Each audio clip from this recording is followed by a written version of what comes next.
Arabic ദിനാചരണത്തിന്റെ ഭാഗമായി Peradiyur ALP സ്കൂളിൽ അറബിക് പ്രദർശനവും അനുമോദനവും സംഘടിപ്പിച്ചു. വിളയൂർ ഗ്രാമപഞ്ചായത്ത് പ്രസിഡന്റ് ബേബി ഗിരിജ ഉദ്ഘാടനം ചെയ്തു.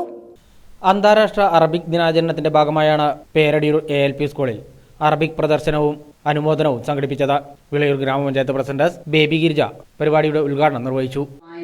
അതുപോലെ ആളുകൾക്ക് കണ്ട് മനസ്സിലാക്കാനും ഒക്കെയുള്ള എല്ലാ ഐറ്റങ്ങളും ചെയ്തു വെച്ചിട്ടുണ്ട്. നിങ്ങൾ എത്ര ആൾക്കാർ വായിച്ചു എന്നൊക്കെ അറിയില്ല കേട്ടോ. നിങ്ങൾ എല്ലാവരും ഇതൊക്കെ നോക്കിയോ? ഇതിങ്ങനെ തൂക്കിയിട്ടിരിക്കണ എന്തിനാ അറിയോ? നമുക്ക് എല്ലാവർക്കും കാണാനും വായിക്കാനും ഒക്കെയാണ്. കാരണം അറബിക്ക് ഉള്ളതിൻ്റെ ഒപ്പം തന്നെ മലയാളത്തിലും എഴുതിയിട്ടുണ്ട് അല്ലേ? കാരണം അറബിക്ക് ഒരുപാട് വലിയ വലിയ ആളുകൾ നമ്മളുടെ, കാരണം മലയാളം എഴുതാനും വായിക്കാനും അറിയാത്ത ഒരാൾ അതുപോലെ അറബി എഴുതാനും വായിക്കാനും അറിയാത്ത ഒരാളുണ്ടെങ്കിൽ ഇത് രണ്ടും അറിയുന്ന ഒരാളുണ്ടാവും അല്ലേ? അറബിക്കും എഴുതാനും വായിക്കാനും അറിയും, മലയാളം എഴുതാനും വായിക്കാനും അറിയും. അപ്പോൾ നമ്മുടെ ഈ ലോകത്ത് നടക്കുന്ന ഒരുപാട് നല്ല നല്ല കലകൾ, കവിതകൾ, രചനകളൊക്കെ ഉണ്ട്.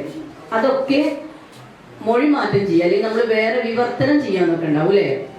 അതിലാണ് ഇപ്പൊ നമ്മള് അറബിക് ഭാഷയുടെ 50ാം വാർഷികം, അതായത് UN അംഗീകരിച്ചിട്ടുള്ള 50ാം വാർഷികം ആഘോഷിക്കുന്ന വേളയിൽ നമ്മൾ ഓർക്കേണ്ട ഒരു വിഷയം അതാണ്. വാർഡ് മെമ്പറും സ്കൂളിന്റെ PTA പ്രസിഡന്റുമായ ടി ഷാജി അധ്യക്ഷനായിരുന്നു. MPA നാസർ മാസ്റ്റർ മുഖ്യപ്രഭാഷണം നടത്തി.